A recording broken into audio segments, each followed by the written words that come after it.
Olá, nós estaremos iniciando a nossa segunda aula de introdução à teologia.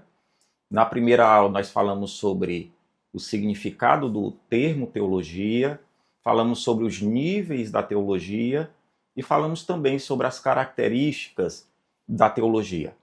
Nessa segunda aula nós falaremos sobre teologia e a cosmovisão. Nós falaremos também sobre as tarefas da teologia, a tarefa crítica da teologia e a tarefa construtiva da teologia e as ferramentas teológicas, as ferramentas da teologia. Existem algumas ferramentas que nós utilizamos no labor, na tarefa teológica. Falando primeiro sobre teologia e cosmovisão. Teologia, vocês já sabem que significa o estudo de Deus, a doutrina de Deus. É uma definição breve, uma estrita do significado do termo, e teologia, no sentido lato, no sentido geral, é o estudo de Deus, dos seus atributos, da sua pessoa, das suas relações, de maneira coerente, de maneira organizada. É um pensamento objetivo sobre Deus e as doutrinas cristãs. E cosmovisão. O que significa cosmovisão? A palavra também tem origem grega. Cosmos significa mundo e visão é a capacidade de ver. Então, cosmovisão, no sentido técnico, é visão do mundo. Cosmovisão, o conceito, é um conjunto de convicções, um modelo que procura explicar toda a realidade, não há alguns aspectos dela. É isso que significa cosmovisão. Todas as pessoas têm um pré-conhecimento. Conhecimento de... ela já cresce, ela desenvolve certas opiniões, conhecimentos prévios, que leva ela a ter opiniões formadas sobre algumas coisas. É isso que nós chamamos de pré-conhecimento. É um conhecimento prévio. Ela tem opiniões sobre morte, sobre Deus, sobre alma, sobre céu, sobre inferno, várias outras temáticas. Ela desenvolve, ao passar do tempo, uma visão geral do mundo. Algumas pessoas, é claro, têm um pensamento mais elaborado sobre Deus, que é o nosso assunto, sobre o mundo e as relações pessoais, e tem outras pessoas que têm apenas vagas opiniões, têm uma ideia, ela tem uma opinião, um parecer sobre esse assunto. Então, cosmovisão é a forma de enxergar todas as coisas. É como uma lente que a pessoa usa para ver o mundo. Então, isso significa cosmovisão. A depender da lente que a pessoa utiliza, o conjunto de crenças que ela carrega, que ela possui, ela vai ter uma visão de mundo diferente, ela vai ter uma visão de mundo própria.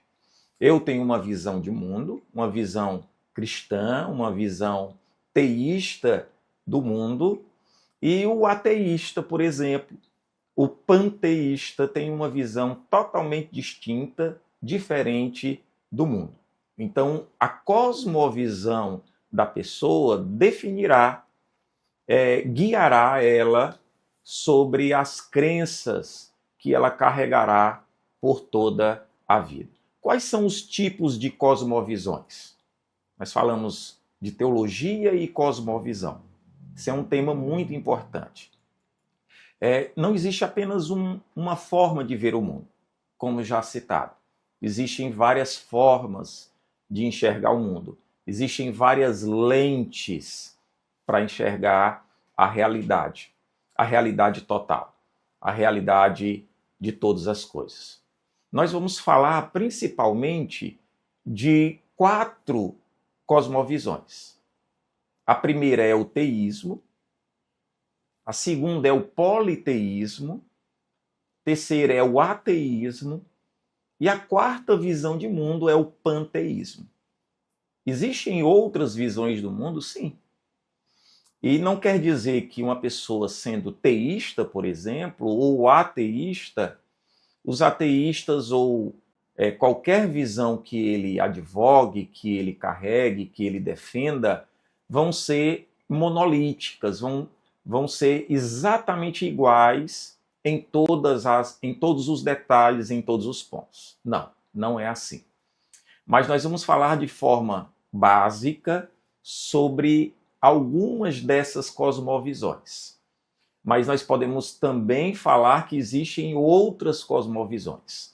Além do teísmo, politeísmo, ateísmo, panteísmo, existe também o paneteísmo.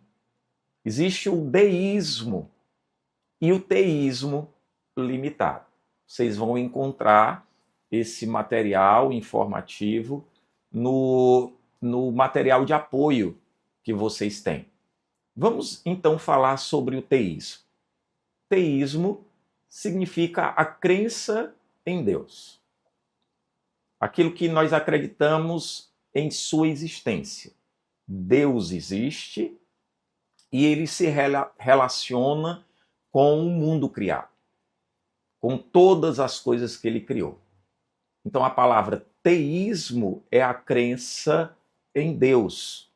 O ateísmo, o prefixo a, significa não Deus, a não crença em Deus. Enquanto os teístas acreditam na existência de um Deus pessoal, Deus não é uma energia cósmica, não é uma ideia, Deus é uma pessoa.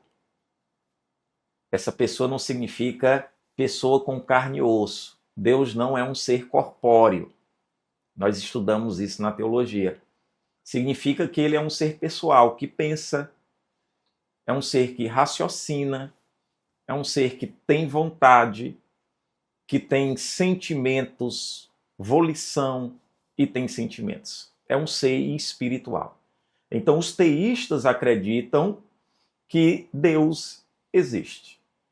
E ele vai dirigir a sua vida, ele vai se relacionar com todas as coisas, partindo desse princípio da crença na existência de Deus. A segunda cosmovisão prevalecente, ou que encontramos hoje, principalmente no século XXI, de forma expandida, de forma até generalizada, são daquelas pessoas que não acreditam em Deus. São os ateístas.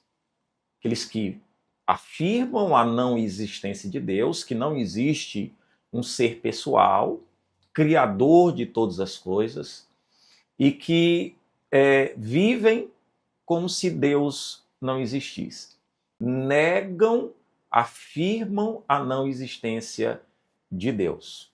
Seja o Deus da Bíblia, seja qualquer outra divindade, os deuses hindus, os deuses budistas, os deuses encontrados nas religiões animistas, indígenas, tribais, o ateísta não crê de forma nenhuma na existência de Deus. Eles são materialistas, acreditam na existência da matéria, na existência do homem, e geralmente afirmam que o homem surgiu apenas de uma geração espontânea. Então, esses são os ateístas. Terceira cosmovisão que eu quero abordar aqui com vocês é o panteísmo. Então, a palavra pan é todo, também é uma palavra do grego. Panteísmo é a crença que todas as coisas são Deus, toda a realidade, toda a criação é Deus. Deus está presente em tudo quanto ele criou. Deus, nesse caso, não é um ser pessoal. Deus é uma energia, um princípio, é uma força. O panteísmo diz que Deus é tudo e tudo é Deus. Deus é tudo e tudo é Deus. Assim creem os panteístas. também tem o paneteísmo, o deísmo e o teísmo limitado. E aí eu quero só destacar o deísmo. O deísmo é essa ideia, filosofia ou teologia, podemos falar, claro, de cosmovisão, acredita que existe Deus, mas que Deus criou todas as coisas e ele se ausentou de sua criação. Não é um Deus presente, é um Deus ausente. Filosofia, pensamento e teologia que se desenvolveu principalmente a partir do século XVIII e século XIX na Europa, chega nos Estados Unidos posteriormente, e esse pensamento se espalha e chega em várias partes do mundo, inclusive no Brasil. Então, o deísmo, às vezes as pessoas expressam a crença na existência de Deus, mas diz que Deus não está alheio, Deus não é um Deus presente, um Deus imanente, um Deus que se preocupa com os negócios da vida humana. Isso não é uma novidade. Esse pensamento está presente desde os filósofos antigos, os filósofos gregos, já expressavam uma ideia semelhante. Então, o que vai aparecer e ser desenvolvido no século XVIII, século XIX, é esse deísmo com essa palavra, com esse termo. Mas a ideia já era uma ideia antiga. A crença de que Deus criou, sim, é como um relojoeiro que existe até uma ilustração que dá corda no relógio, ele cria o relógio, ele dá corda no relógio e ele deixa o relógio funcionar. Deixa sem mais influência, sem mais qualquer intervenção, o relógio passa a funcionar. Assim Deus criou para o deísta, segundo a cosmovisão deísta, Deus criou o mundo, criou as leis da natureza. Essas leis funcionam, mas Deus se ausentou da criação. Ele também não tem uma influência mais sobre toda a existência humana. Então nós falamos sobre as cosmovisões existentes e eu quero falar também sobre as tarefas da teologia. É o segundo tópico da nossa segunda aula. A teologia ela tem algumas tarefas, algumas propostas. A primeira tarefa da teologia é a tarefa crítica. É a de analisar, de verificar se aquilo que está sendo ensinado corresponde ao ensino bíblico, ao ensino cristão. Então, isto é uma averiguação crítica sobre doutrinas e ensinamentos, conforme os fundamentos das Escrituras e com a ajuda de outros dispositivos. Se a teologia é uma tarefa humana, uma atividade humana, não é uma atividade divina nem uma atividade angélica. Teologia é uma atividade humana. Dissemos que a teologia ela pode ter falhas, mas a tarefa da teologia é a tarefa de crítica, de desenvolvimento, de averiguação, de verificação daquilo que está sendo ensinado. Através da tarefa crítica, em nível de importância, a teologia classificou 3 categorias. São principais de crenças cristãs. Quais são essas categorias na tarefa crítica da teologia? Primeiro, dogma. A teologia classificou essas 3 categorias principais das doutrinas cristãs ou da tarefa crítica da teologia. É o dogma. Segundo, doutrina. E terceiro, opinião. Existem essas 3 categorias dentro da teologia. Dogma, da palavra dokel, também é uma palavra no grego. Palavra pensar. O dogma é o produto do pensamento, do estudo, da reflexão da igreja. Quando nós ouvimos a palavra dogma, nós associamos com a Igreja Católica Romana. ou com o cristianismo antigo, que é nesse período, nos primeiros séculos da Igreja Cristã, principalmente nos 6 primeiros séculos, do século I, do século II, do século II, do período pós-apostólico, até o século VI e século VII, a Igreja debate, discute as principais questões sobre natureza de Deus, a natureza de Cristo, a doutrina da Trindade, a relação entre os membros da Trindade, sobre o Espírito Santo, ele é uma pessoa, ele não é uma pessoa, é só uma força. Então, os principais temas que foram discutidos e definidos pela Igreja cristã nos 6 primeiros séculos de sua história e que foram afirmados, produto de muita reflexão do pensamento da Igreja, é isso que a Igreja cristã, o cristianismo como um todo, definiu como dogma. E dogmas são as doutrinas cardeais, centrais da fé cristã. É conhecido como dogma. Não é apenas um termo católico romano. É um termo cristão. É uma palavra que surge na teologia. A palavra dogma, a palavra pensar, se refere àquelas doutrinas que são basilares da fé cristã. Segunda categoria de crenças cristãs são as doutrinas. As doutrinas, elas podem até haver divergências quanto à doutrina. Eu vou citar um exemplo.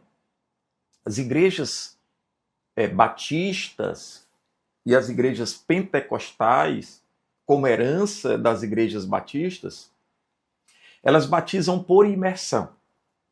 É o batismo por imersão. É uma doutrina para as igrejas batistas, é uma doutrina para as igrejas pentecostais, em suas várias denominações, batizam por imersão. É uma doutrina que está na declaração de fé das nossas igrejas. Mas existem igrejas que batizam por aspersão. Não batizam por imersão, mergulhar e imergir. A palavra baptizo tem esse significado. Mas existem outras correntes teológicas que vão batizar os seus membros por aspersão. Aspergir é derramar água sobre a cabeça.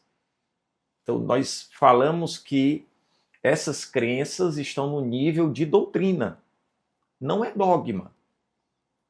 Nós acreditamos no batismo por imersão, outras igrejas batizam por aspersão, mas nós consideramos que eles são também irmãos em Cristo Jesus. Tem igrejas que batizam crianças, é conhecido como pedobatismo, é o batismo de crianças, e outras igrejas que não batizam crianças, ou pelo menos não batizam na infância, ainda naquele período dos primeiros anos. Outras igrejas batizam apenas crianças a partir de 8 anos, 9 anos, 10 anos, aí algumas igrejas vão definir a idade a ser analisado com a igreja local, a depender da igreja local, mas batizam quando ela tem consciência da sua fé, passam a crer em Jesus como Senhor e Salvador, e elas têm consciência do ato que estão realizando. Então, está no nível de doutrina. Não vamos falar dessa maneira, não é infalível, não é um assunto que nós não devemos discutir, é um assunto discutido. É um assunto que é debatido e que não é central para a salvação do cristão. O dogma, as doutrinas centrais da fé, é um nível acima. A doutrina são importantes, as igrejas defendem a sua doutrina, a sua crença, mas vai haver divergências, diferenças quanto a essas crenças, quanto a algumas crenças, alguns pontos. E o terceiro nível é da opinião. Na teologia nós temos os opinadores, aqueles que dão a sua opinião. Esses estão no nível da teologia popular. Uma opinião sem fundamentação, uma opinião sem coerência, sem lógica. Tem pessoas que têm opiniões sobre Deus, sobre a igreja, sobre a doutrina A, sobre a doutrina B. Algumas pessoas podem ter opinião sobre como nós seremos no porvir. Tem uma opinião, não, nós teremos a aparência de quando nós morremos. Mas a Bíblia não fala nada sobre a aparência que nós teremos. Se nós seremos jovens, se nós teremos a aparência do momento da nossa morte, não fala de maneira nenhuma sobre isso. Então as pessoas podem omitir opiniões, mas elas podem ser opiniões e não ter nenhuma fundamentação nas Escrituras. Vamos ficar por aqui nessa segunda aula, nesse segundo encontro. Nós falaremos mais sobre teologia na próxima aula.